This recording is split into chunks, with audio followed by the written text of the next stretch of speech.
You, John Fitzgerald Kennedy, do solemnly swear. I, John Fitzgerald Kennedy, do solemnly swear. That you will faithfully execute the office of President of the United States. That I will faithfully execute the office of President of the United States. And will, to the best of your ability. And will, to the best of my ability. Preserve, protect, and defend the Constitution of the United States. Preserve, protect, and defend the Constitution of the United States. So help you God. So help me God.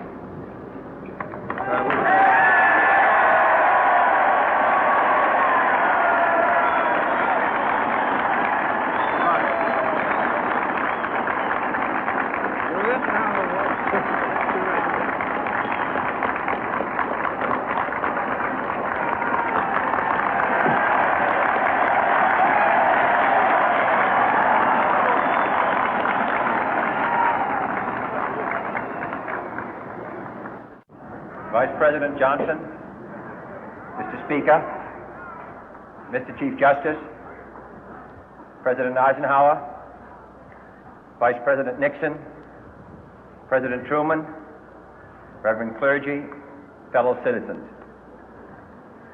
We observe today not a victory of party, but a celebration of freedom, symbolizing an end as well as a beginning, signifying renewal as well as change. For I have sworn before you and Almighty God the same solemn oath our forebears prescribed nearly a century and 3/4 ago.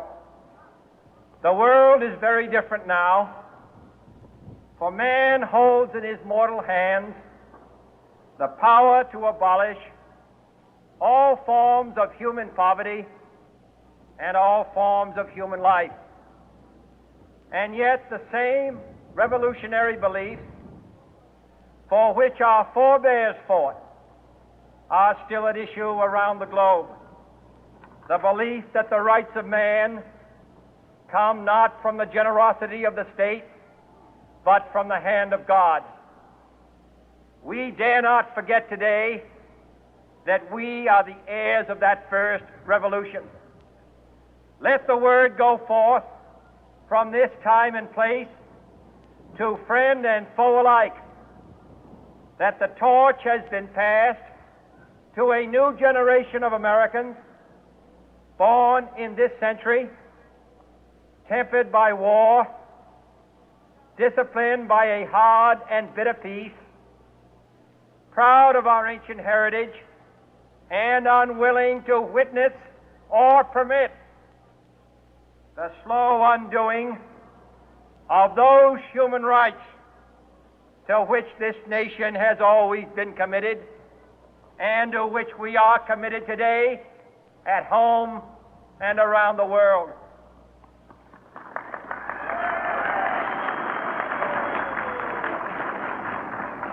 Let every nation know, whether it wishes us well or ill, that we shall pay any price, bear any burden, meet any hardship, support any friend, oppose any foe to assure the survival and the success of liberty.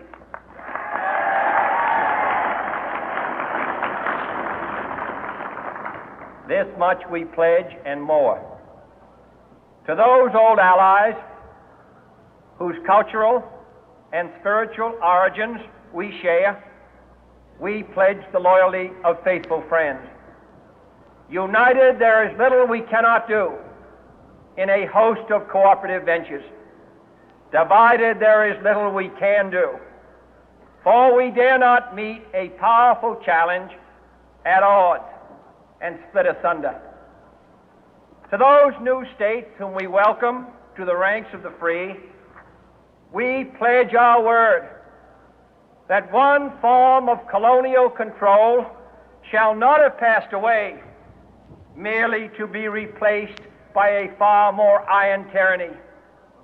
We shall not always expect to find them supporting our view, but we shall always hope to find them strongly supporting their own freedom, and to remember that in the past, those who foolishly sought power by riding the back of the tiger ended up inside.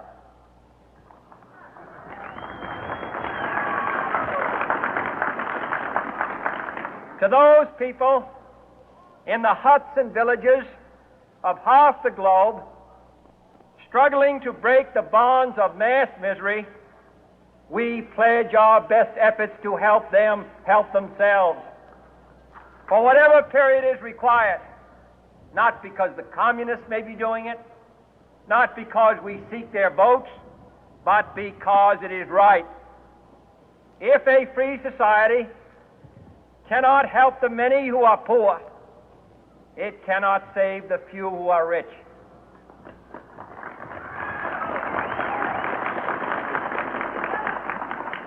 To our sister republics south of our border, we offer a special pledge to convert our good words into good deeds, in a new alliance for progress, to assist free men and free governments in casting off the chains of poverty. But this peaceful revolution of hope cannot become the prey of hostile powers.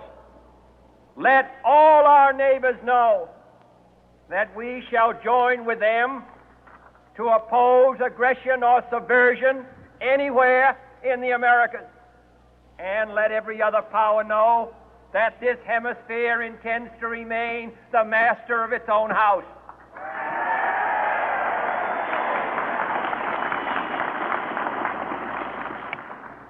To that World Assembly of Sovereign States, the United Nations, our last best hope, in an age where the instruments of war have far outpaced the instruments of peace, we renew our pledge of support to prevent it from becoming merely a forum for invective, to strengthen its shield of the new and the weak, and to enlarge the area in which its writ may run.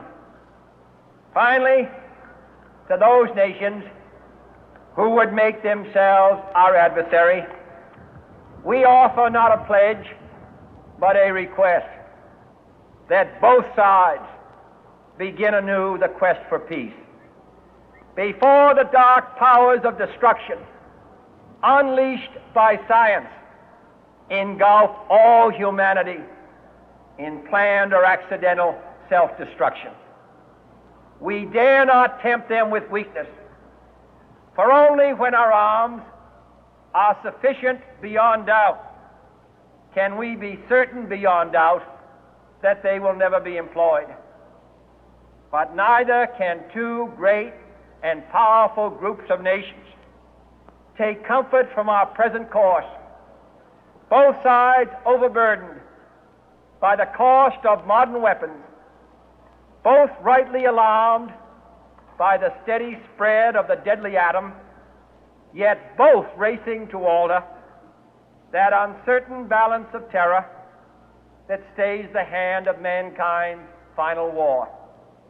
So let us begin anew, remembering on both sides that civility is not a sign of weakness, and sincerity is always subject to proof. Let us never negotiate out of fear, but let us never fear to negotiate.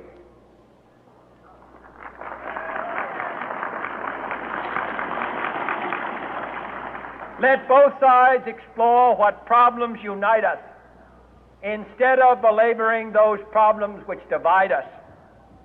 Let both sides, for the first time, formulate serious and precise proposals for the inspection and control of arms, and bring the absolute power to destroy other nations under the absolute control of all nations.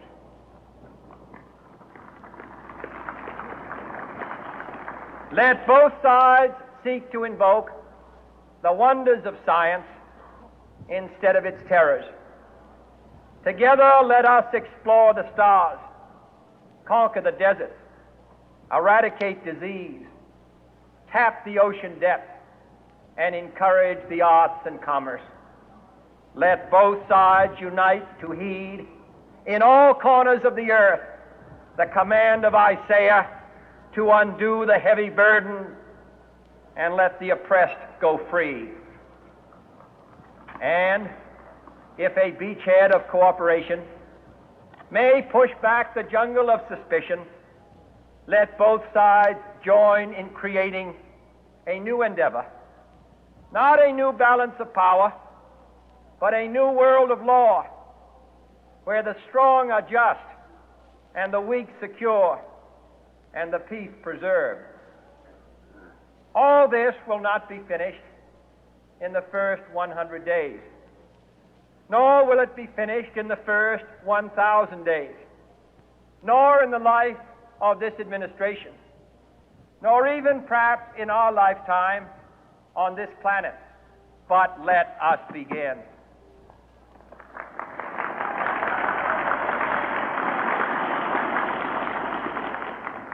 In your hands, my fellow citizens, more than mine, will rest the final success or failure of our course. Since this country was founded, each generation of Americans has been summoned to give testimony to its national loyalty. The graves of young Americans who answered the call to service surround the globe.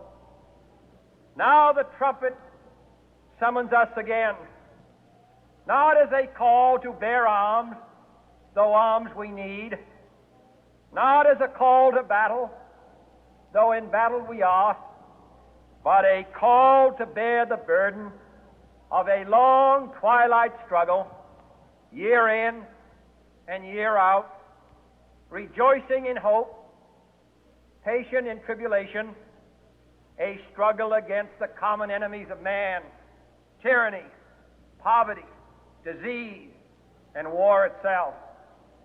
Can we forge against these enemies a grand and global alliance, north and south, east and west, that can assure a more fruitful life for all mankind? Will you join in that historic effort?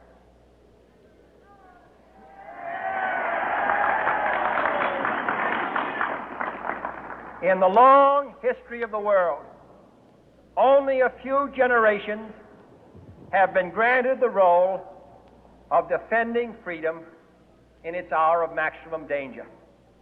I do not shrink from this responsibility. I welcome it.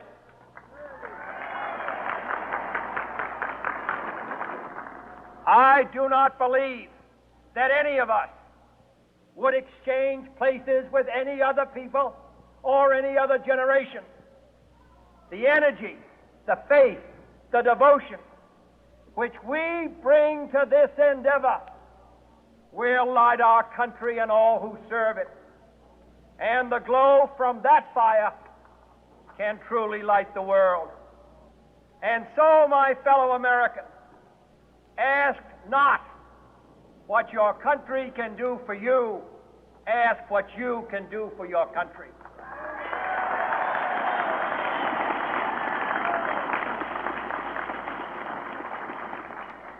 My fellow citizens of the world, ask not what America will do for you, but what together we can do for the freedom of man.